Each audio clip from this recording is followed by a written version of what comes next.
5 signs of monophthong vowel sound. 1 each, I have 3 examples. Number 1. Sheep, sea, met. Number 2. Sheep, set, hit. Number 3.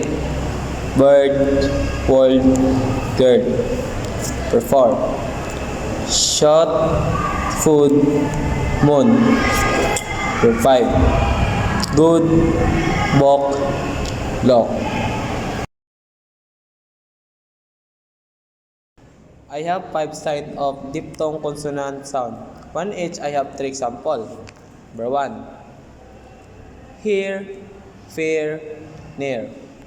Number 2. Here, bear, care. Number 3. Tor, pure, sure. Number 4. Show, no, low. Number 5. My, try, sky.